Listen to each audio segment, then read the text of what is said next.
मतलब प्रोटॉन होगा या मतलब न्यूट्रॉन भी शामिल होगा? किस चीज में? ट्रांसपोर्टेशन में? Yes sir. दोनों ही, दोनों ही, दोनों ही। सर ये लेकिन भी हम ये हम डिस्कस न्यूट्रॉन करते हैं कैसे ना, होगा? देखिए अल्फा बीटा गैमा में डिस्कस करते हैं ना, आपको पता चलेगा कि अल्फा बीटा बेसिकली है क्या, तो आपको सारी बातें क्लियर हो जाएंगी एक बार ये अल्फा बीटा गैमा पढ़ लेने से। ठीक है। जी सर।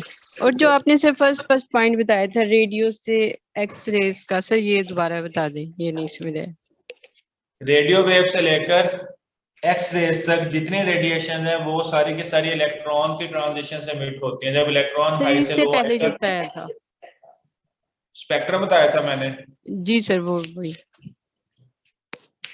स्पेक्ट्रम मैं यहाँ पे लिख दूंगा आपको, अब चले मैं लिख देता हूँ, ठीक है।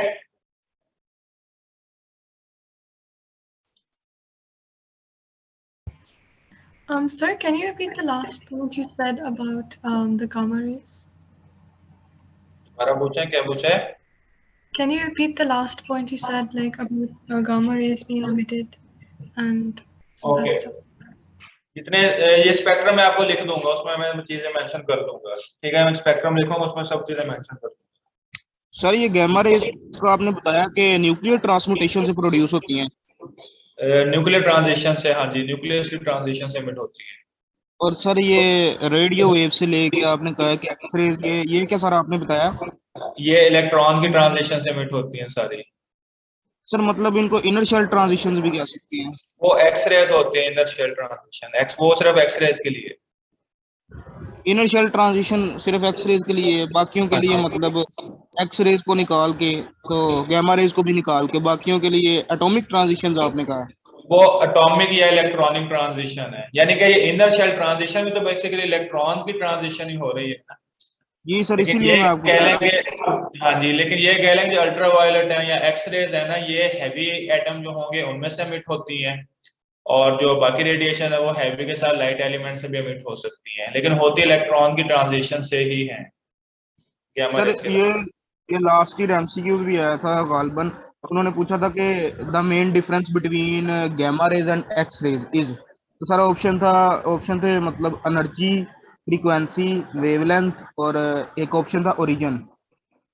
तो इसका ओरिजिन ही होगा आई मेन थिंक। डिफरेंस पर ओरिजिन होगा, क्योंकि असल तो अब वो तो सारी चीजें इनकी वो जो है डिफरेंस है इन सब में डिफरेंट तो सर कि है ही। हाँ, एनर्जी, फ्रीक्वेंसी और वेवलेंथ और डिफरेंस है, वो तो हर वेवलेंथ में, वो तो हर में ही है।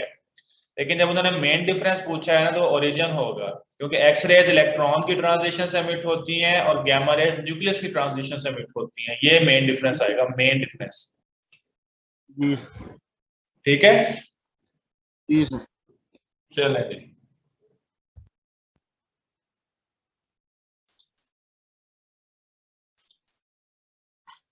सर मैंने बस ये कहना था कि एक्सरेज और गामा रेज में मतलब जो एक वाहिद डिफरेंस है वो है ही ओरिजिन का, क्योंकि अगर आप फ्रीक्वेंसी भी देखें ना तो उसके अंदर ओवरलैप एक आता है, तो जो वो डिफरेंशिएट हम करते हैं असल में ओवरलैप मैं बताता हूँ, गैमा रेज की बिल्कुल स्टार्ट वाली और एक्स रेज की बिल्कुल एंड वाली, ये आपस में ओवरलैप कर रही होती है। नहीं सर, तो उससे थोड़ा सा ज्यादा ओवरलैप होता है। अगर आप उसका वो ग्राफ देखें ना, वो जब पूरा बनाया होता है तो बाकियों में फिर उतना ओवरलैप नहीं होता है, इसके अंदर ना एक अच्छा भले एक साइजेबल ओवरलैप आता है, तो उसकी वो मैं और भी आपको रीजन बताता डिफरेंस हूँ, बन जाता वो है। हाँ वो ठीक है आपकी बात। उसमें ये है कि बेसिकली जो एक्स रेज है ना, उनको इलेक्ट्रॉन की एक्सेलरेशन जो वो है ब्रैमस्ट्रॉलिंग रेडिएशन या वो कंटिन्यूअस एक्स रे स्पेक्ट्रम बनाया जाता है, उसमें जी इलेक्ट्रॉन का जितना ज्यादा वोल्ट होगा उतनी ज्यादा एनर्जी वाली एक्स रेज एमिट होती है, तो इस वजह से ना वो ओवरलैपिंग इनमें हो जाती है।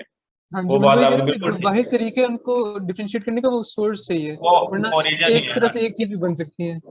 सही है, नहीं एक चीज हर पॉइंट पे नहीं होगी, ये याद रखना है।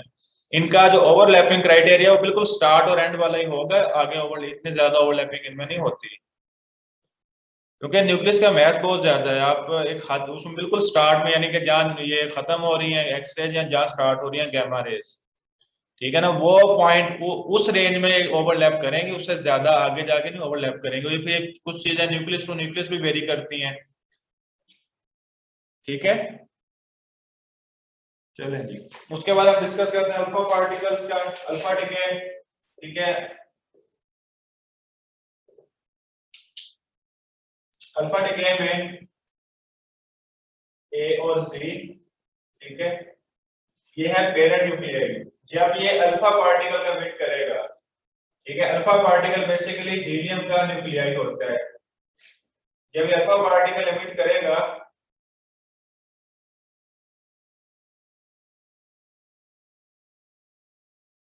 तो एटॉमिक नंबर जो है वो बाय 4 डिक्रीज होगा और मास नंबर जो है वो बाय 2 डिक्रीज हो जाएगा, ठीक है।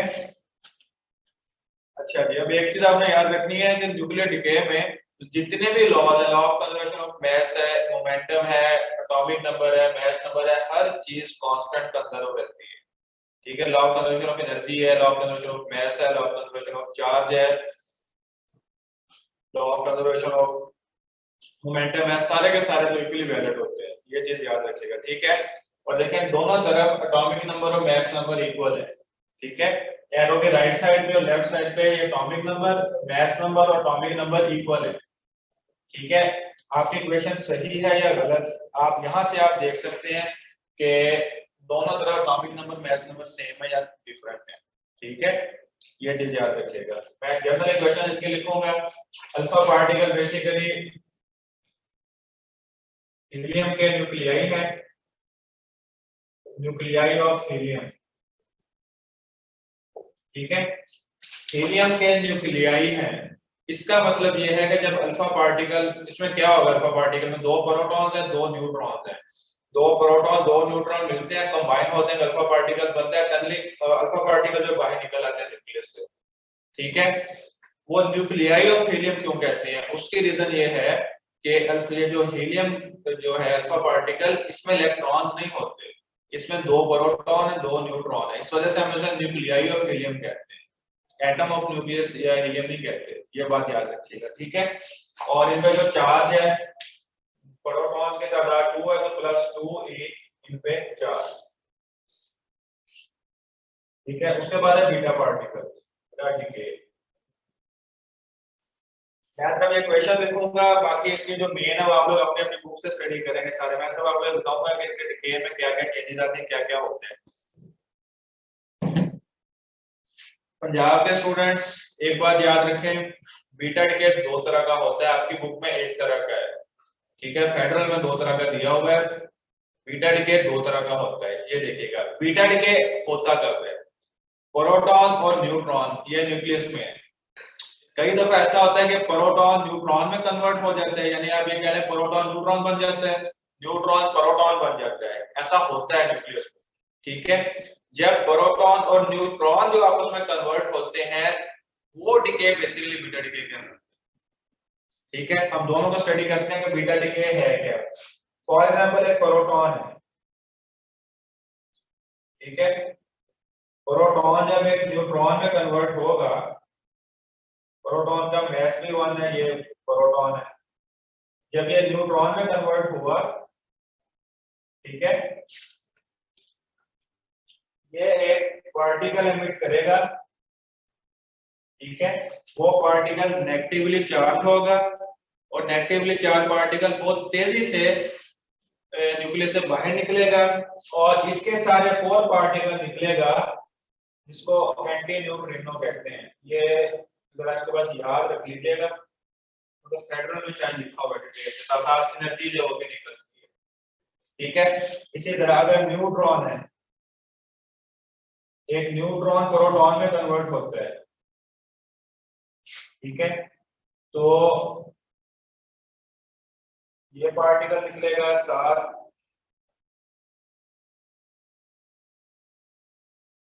ठीक है।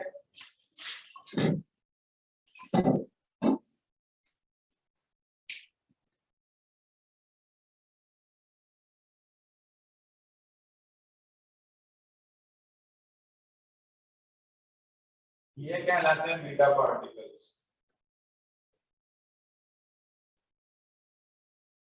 ठीक है। ये है इलेक्ट्रॉन,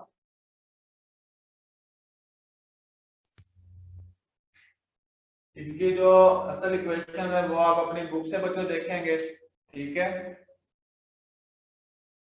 वो आप सारी बुक से देखेंगे, उनको आप देखेंगे। मैंने आपको सिर्फ यहाँ पर कुछ पॉइंट्स से बताने हैं, इनकी प्रैक्टिस आप लोगों ने खुद करनी है, ये याद रखना है कि जब हीलियम डिके होता है न्यूक्लियस में क्या चेंजेस आती हैं, बीटा डिके होता है चेंजेस आती हैं। ठीक है, ये चेंजेस आपने याद रखने हैं। ठीक है, ये कहलाता है इलेक्ट्रॉन और ये जो पार्टिकल है ये कहलाता है पॉजिट्रॉन। कल हमने पढ़ा था कि एंटी पार्टिकल ऑफ इलेक्ट्रॉन जो है वो पॉजिट्रॉन कहलाता है। ठीक है, अब ये देखें दोनों तरफ एटॉमिक नंबर मास नंबर सारे इक्वल है, 1 + 0 1। ठीक है, एक मिनट तो उल्टा कर दिया मैंने।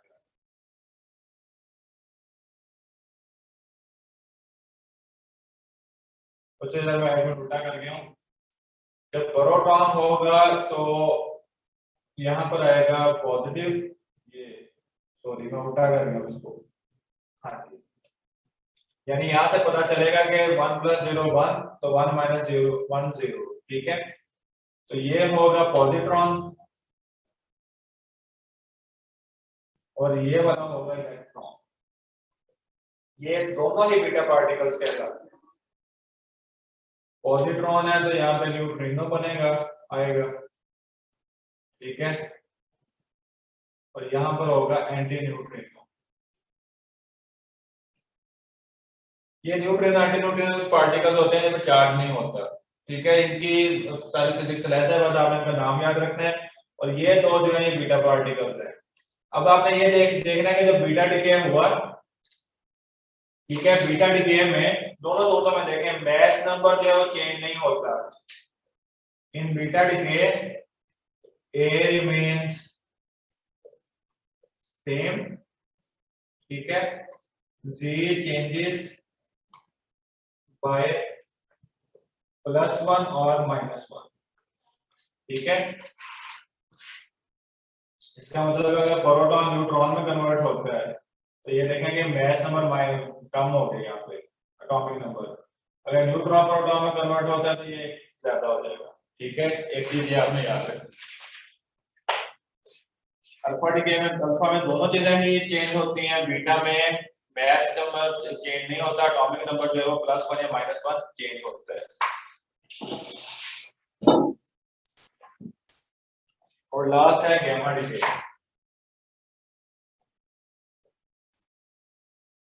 ठीक है, गामा डिके में जो न्यूक्लियस है ए और जी साहब यहाँ पर स्टेरिक का निशान लगा हुआ है। ठीक है, 7 x A G plus gamma no charge no mass. ठीक है, ये स्टेरिक का जो निशान है ये शो करता है जो न्यूक्लियस है वो एक्साइटेड स्टेट में है। ठीक है, अब देखें नो चेंज इन ए और सी। देखिए x है, यहाँ भी x है, इसका मतलब है कि ये चेंज नहीं हुआ, नो ए सी चेंज हुआ नो सी चेंज हुआ। सिर्फ ये है कि न्यूक्लियस जो था वो ऊपर वाले शेल में था और ट्रांजिशन करके नीचे वाले शेल में आया। जब न्यूक्लियस ट्रांजिशन करके नीचे वाले शेल में आएगा वो रेडिएशन को एमिट करेगा। और ये जो गामा रे है, ठीक है, ठीक है, इन्हें कहते हैं गामा रेज।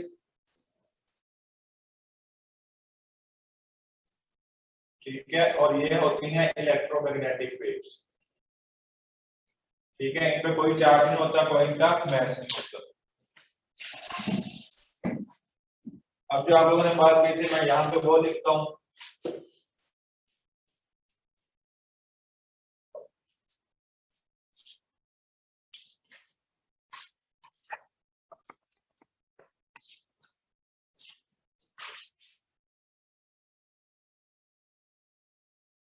रेडियो वेव्स, ठीक है, इसके बाद आएंगी माइक्रोवेव्स,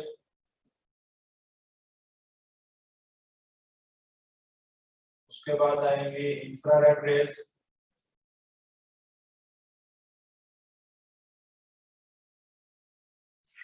उसके बाद आएगी विजिबल लाइट, विजिबल रीजन। ठीक है, उसके बाद आएंगी अल्ट्रावायलेट, बच्चे ये अल्फा डिके लिख लिया, मैं ये मिटाने लगा हूं।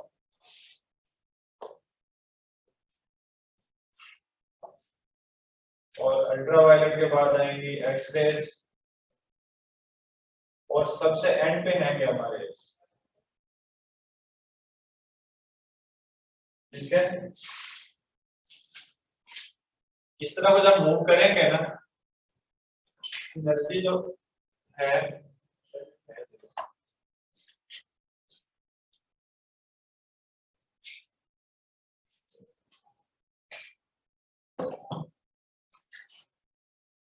एनर्जी जो है वो इंक्रीज करेगी, फ्रीक्वेंसी इंक्रीज करेगी, वेवलेंथ डिक्रीज करेगी। जैसे जैसे आप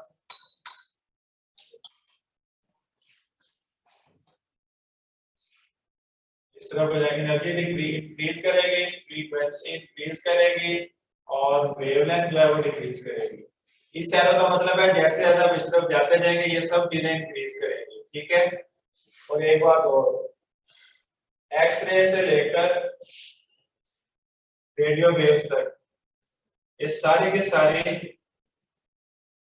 इलेक्ट्रॉनिक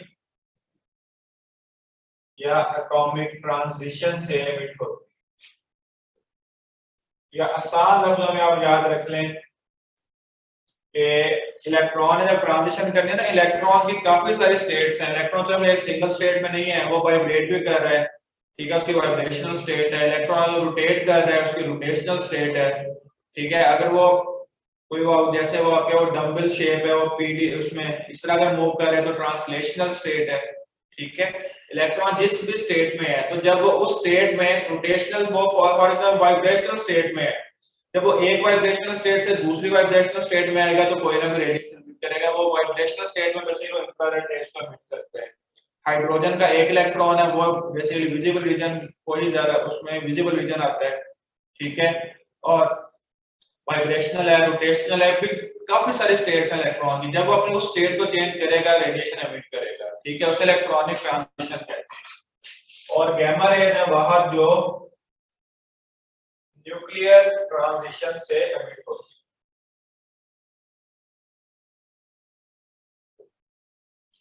ठीक है।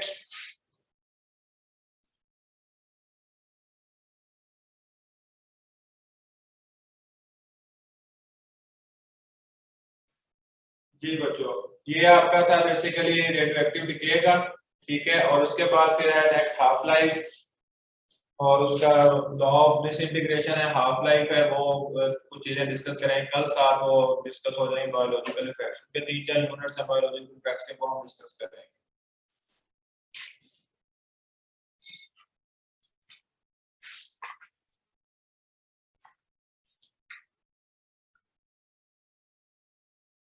तो साथ हम डिके रेट भी स्टडी करेंगे। डिके रेट जो पंजाब के स्टूडेंट हैं उनके लिए जरा न्यू चीज होगी।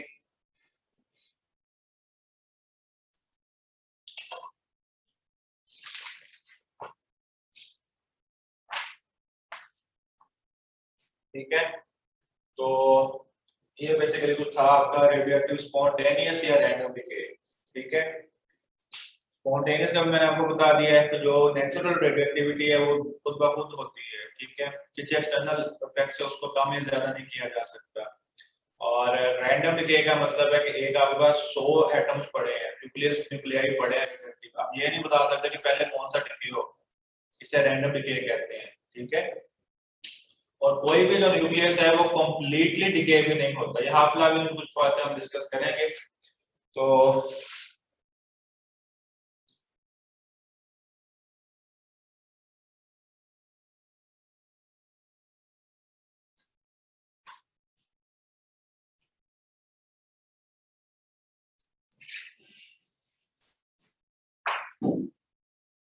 जी बच्चों,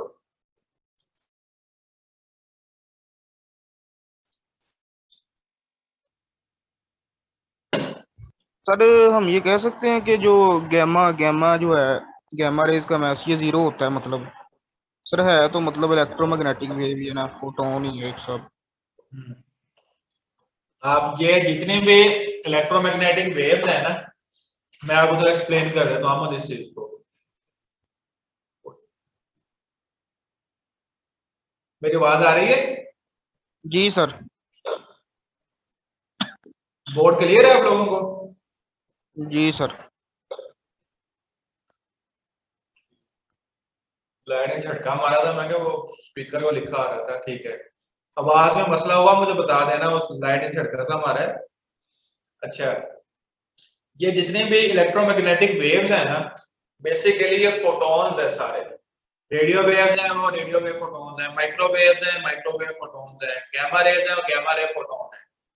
इनके दो डिफरेंसेस हैं, एक इनकी फ्रीक्वेंसी और वेवलेंथ से इनको डिफरेंशिएट किया जाता है। स्पीड अगर वैक्यूम है सबकी स्पीड सेम होगी। और दूसरी बात जो अहमद ने डिस्कस की थी कि लास्ट 2020 में एमसीक्यू आया था कि एक्स रेज और गामा रेज में जो मेन डिफरेंस है वो बेसिकली इनके ओरिजिन का है। एक इलेक्ट्रॉनिक ट्रांजिशन से आती है और एक जो न्यूक्लियर ट्रांजिशन से आती है। सारे के सारे फोटॉन्स हैं और फोटॉन जो है उसका रेस्ट मास जो है वो 0 होता है। ये रेस्ट मास का वर्ड याद रखिएगा Ahmad, rest mass of photon जो 0 होता है।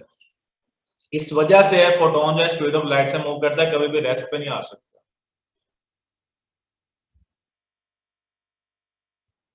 बात समझ आ गई? नहीं तो सर जब वो मूव कर रहा होगा तो तब उसका कोई मैस होगा, मतलब आप ये कह रहे हैं? वो बेसिकली उसका वो होगा जब ये फोटोन मूव करता है ना। आपने वो डॉन ऑफ मॉडर्न फिजिक्स में शुरू में पढ़ा है वो मास वेरिएशन, ठीक है ना, याद है? जी सर।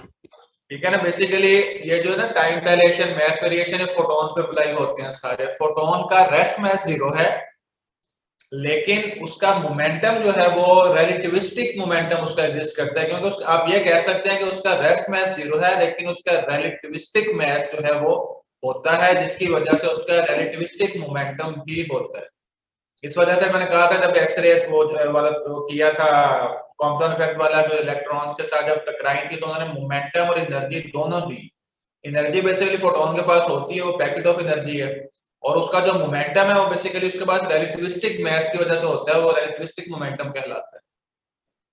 जी सर, वो एलएमएस पे भी सर जब लेक्चर प्रोवाइड कर रहे थे तो उन्होंने एक वर्ड बोला था कि इनका वर्चुअल मैस आप कैलकुलेट कर सकते हैं, लेकिन रेस्ट मैस उन्होंने भी कहा था रेस्ट चार्ज भी वो 0 होता है। हाँ, वर्चुअल वो मैस वो virtual is equal to MC square से मतलब कर सकते हैं आप कैलकुलेट। वो वर्चुअल मैस बेसिकली वो रिलेटिविस्टिक मैस का ही वर्ड मेन आता है। जी सर ठीक हो। आप ये नहीं कहेंगे, अच्छा ये अगर कहना मैस 0 है वो नहीं सही, आम जुबान में ठीक है, लेकिन अगर आप साइंटिफिक लैंग्वेज में कहते हैं तो आप ये कहेंगे कि रेस्ट मैस उसका 0 है, इस वजह रेस्ट पे नहीं आता। ठीक है,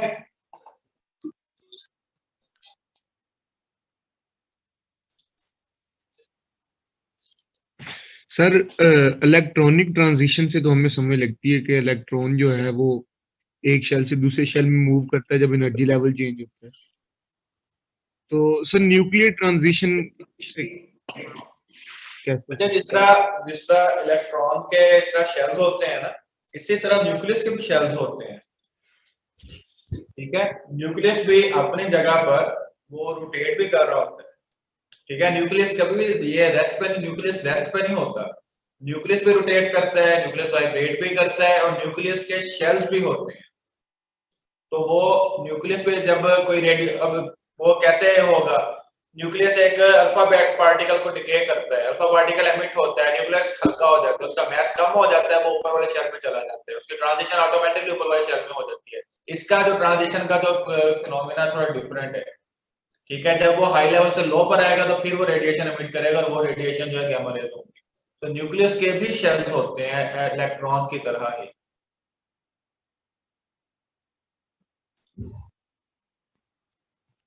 सर वो रेडियो एक्टिविटी में वो 2 पॉइंट समझ नहीं आए सर, वो न्यूक्लियर कौन से? ट्रांसमिटेशन। सर न्यूक्लियर ट्रांसमिटेशन और नॉट अफेक्टेड बाय, सर वो आपने क्या लिखा था, नेट का इशू था सर। कोई नहीं, न्यूक्लियर ट्रांसम्यूटेशन में कौन सा पॉइंट समझ नहीं आया? सर न्यूक्लियर ट्रांसमिटेशन का मतलब क्या है सर, समझ नहीं है। न्यूक्लियर ट्रांसम्यूटेशन देखें, ये प्रोटॉन है ना, ये एक न्यूक्लियस है, न्यूक्लियस में है, ये किसी एक न्यूक्लियस का प्रोटॉन है, ये कन्वर्ट हो गया न्यूट्रॉन में। ठीक है, इसका मतलब ये है जब एक न्यूक्लियस में से न्यूक्लियस अल्फा या बीटा पार्टिकल को एमिट करता है ना, तो वो न्यूक्लियस चेंज हो जाता है। जो ओरिजिनल न्यूक्लियस है उसको डॉटर न्यूक्लियाई कहते हैं। जो न्यूक्लियस चेंज हो जाता है, ठीक है, पार्टिकल को निकलने के बाद जो न्यूक्लियस रह जाएगा उसे हम कहते हैं डॉटर न्यूक्लियाई, ठीक है। तो ये जो पेरेंट से डॉटर में कन्वर्ट होना है, ये न्यूक्लियर ट्रांसम्यूटेशन कहलाता है।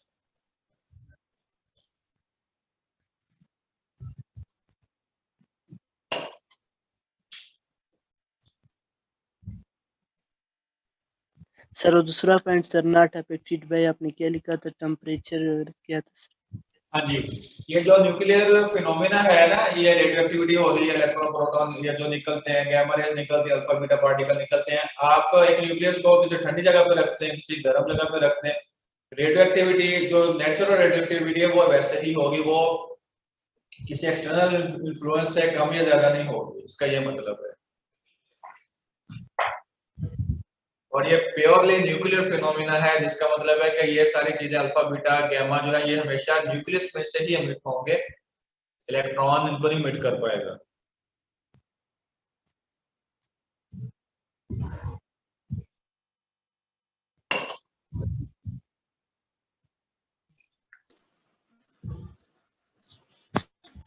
सर सर इसमें जी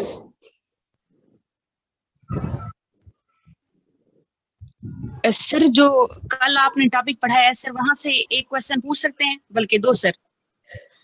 चले जी पूछ लें, क्या याद है? सर ये जो फोटो इलेक्ट्रिक इफेक्ट है सर, यहाँ पे हम ऑपरेटर्स जो यूज करते हैं सर, उसमें कलर फिल्टर क्यों यूज किया जाता है? कलर फिल्टर, ये बड़ी पुरानी बातें हैं, हमारी बुक्स और हमारा सिलेबस बड़ा पुराना है, ठीक है। उसके अकॉर्डिंग मैं आपको बताता हूँ।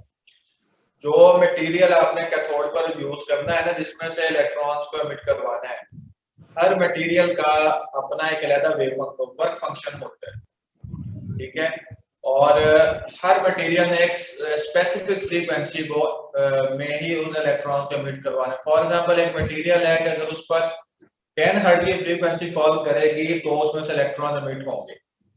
पहले आज से काफी देर पहले जब इंस्ट्रूमेंटेशन इतनी एडवांसमेंट इंस्ट्रूमेंट्स में नहीं थी, मटेरियल में इतनी एडवांसमेंट नहीं थी कि हम एक सिंगल फोटोन इस तरह का फॉल करवाते, उस वक्त क्या करते थे कि एक मटेरियल में से फोटॉन्स एमिट हो रहे हैं, उन फोटॉन्स की जो एनर्जी है ना वो डिफरेंट है, फ्रीक्वेंसी डिफरेंट है। हम चाहते हैं कि सिर्फ 10 हर्ट्ज वाला फोटोन ही आगे जाए, तो हम एक फिल्टर लगा देते थे। वो फिल्टर बाकी सारे फोटॉन्स को एब्जॉर्ब कर लेता था, रोक लेता था, और 10 हर्ट्ज वाले जो फोटोन है उनको पास करने देता था। इस वजह से वो फिल्टर यूज करते थे। Yes sir. और सर जी एक और है कि सर अगर जो एक मेटल है सर, उसकी सरफेस पे जब लाइट इंसिडेंट करती है और सर वहां से इलेक्ट्रॉन्स निकलते हैं सर, तो क्या सबकी एनर्जी सेम होती है? अगर मेटल सेम हो तो? नहीं, सबकी एनर्जी इसमें डिफरेंट क्यों होती है। फर्क आता है सर? उसमें फर्क इसलिए आता है, फॉर एग्जांपल ये मेटल है, ठीक ठीक नजर आ रहा है? Yes sir. ठीक है, एक ये वाली सरफेस है ऊपर वाली, एक ये वाली सरफेस है इलेक्ट्रॉन की, सरफेस में इलेक्ट्रॉन फॉर एग्जांपल एक ये वाली है, ठीक है। जो यहाँ ये इस सरफेस से इलेक्ट्रॉन निकलेंगे ना, चलिए इससे बाहर करते हैं। मैं कहता हूँ इस सरफेस के इलेक्ट्रॉन को मैंने बाहर निकाल दिया, थर्ड सरफेस में से इसके इलेक्ट्रॉन ने एनर्जी को एब्जॉर्ब किया, एनर्जी एब्जॉर्ब करके जब ये बाहर जाएगा ना, इसके रास्ते में ये इलेक्ट्रॉन भी है, ये इलेक्ट्रॉन भी है, तो ये यहाँ से बाहर जाते जाते इन इलेक्ट्रॉन के साथ कोलाइड करेगा। जब कोलिजन होगी तो इसकी एनर्जी कम होगी, जब ये बाहर आएगा, अगर ये बाहर आ गया, ठीक है, तो इसकी एनर्जी जो है फॉर एग्जांपल मैं कहता हूँ E1 है, ठीक है। अब ये वाली सरफेस, इस सरफेस का एक इलेक्ट्रॉन बाहर जाता है, इसके सामने ये वाले इलेक्ट्रॉन है, ये जब बाहर जाएगा तो इस सरफेस के इलेक्ट्रॉन के साथ कोलाइड करेगा, इसका मतलब है इसकी एनर्जी जो है वो इनटू है फॉर एग्जांपल, ठीक है। जितनी कोलिजन होगी उतनी इसकी एनर्जी कम है। ये वाला जो इलेक्ट्रॉन है ये बादशाह है, इसके सामने कोई फोटोन नहीं, कोई इलेक्ट्रॉन दूसरा नहीं है, कोई कोलिजन नहीं है, ये बदमाशी के साथ बाहर निकलता है और इसकी कोलिजन किसी के साथ नहीं है, और इसकी जो एनर्जी है वो E3 है। जब इसकी कोलिजन कोई नहीं है, इसकी एनर्जी का लॉस कोई नहीं है, इस वजह से जो बिल्कुल इस सरफेस का इलेक्ट्रॉन होगा ना, उसकी एनर्जी सबसे ज्यादा और बाकी की एनर्जी कम। इस वजह से जब इलेक्ट्रॉन निकलेंगे तो सब इलेक्ट्रॉन की जो एनर्जी है वो डिफरेंट होगी। जी sir, thank you sir. Yes sir.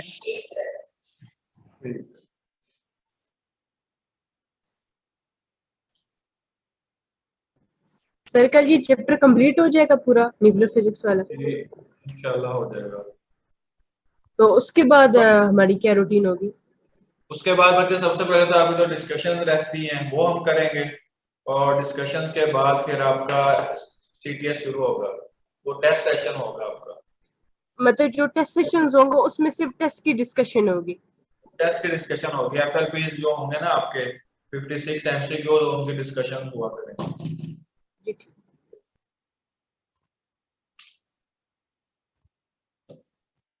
Sir इसमें न्यूक्लियर फिशन और फ्यूजन ये तो नहीं ना है सिलेबस में? नहीं, मेन ये उन्होंने ना जो आपको मैंने पढ़ाया है, इस पे भी उन्होंने थोड़ा सा एक रैंडम डिके का वर्ड यूज किया हुआ था, स्पॉन्टेनियस एंड रैंडम डिके। तो ये वैसे न्यूक्लियर ट्रांसपोर्टेशन में आता है, मैंने इस वजह से पढ़ाया है। उसके अलावा मेन वो कल वाला टॉपिक आना हाफ लाइफ वाला, वो हाफ लाइफ है। उसके अलावा उसमें वो रेडियोएक्टिव लॉ है, रेडियोएक्टिव डिके है, वो पंजाब के स्टूडेंट्स ने नहीं पढ़ा, वो फेडरल में है। वो टॉपिक्स हैं जरा डिस्कस करने वाले, तो वो एक टॉपिक है मेन। उसके बाद वो आगे बायोलॉजिकल इफेक्ट्स हैं रेडिएशन के, उनमें वो 3-4 यूनिट्स हैं और 2-3 पॉइंट्स और हैं। मेन वो सारी थ्योरी है, वो आप लोग खुद पढ़ेंगे।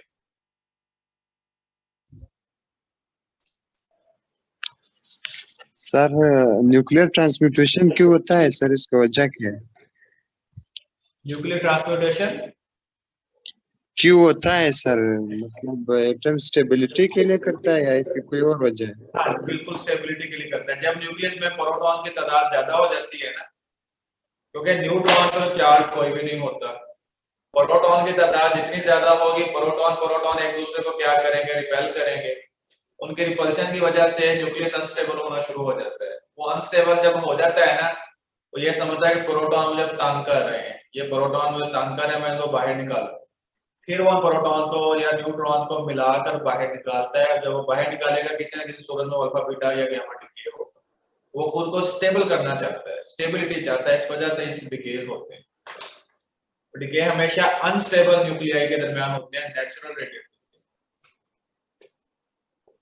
ठीक है सर। सही, चले ठीक है बच्चों, कल इंशाल्लाह ये हाफ लाइफ और ये कल इंशाल्लाह हमारा कंप्लीट हो जाएगा। मैं आपको बच्चों फिर कहता हूँ, जो टेक्स्ट बुक है वो आपने लाजमी पढ़नी है, अच्छी तरह पढ़नी है, उसकी रीडिंग बहुत अच्छी तरह करनी है, ये बहुत जरूरी है। ठीक है, ओके बच्चों, अल्लाह हाफिज।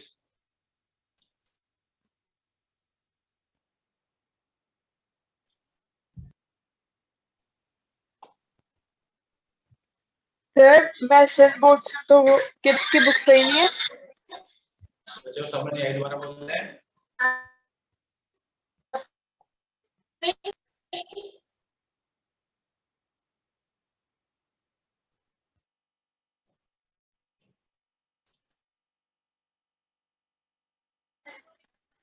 सर मैंने बोला मैं सेल बोर्ड से हूँ, तो मैं किड्स की बुक से पढ़ लूँ? बच्चे किड्स की बुक, आपका बैकग्राउंड, एकेडमिक बैकग्राउंड क्या है? एफएससी की है, लेवल की है? जी जी सेल बोर्ड से की है। हाँ जी, सेल बोर्ड से की है। एफएससी है ना आपकी? आपकी एफएससी अगर है तो आपने किड्स की जो बुक है वो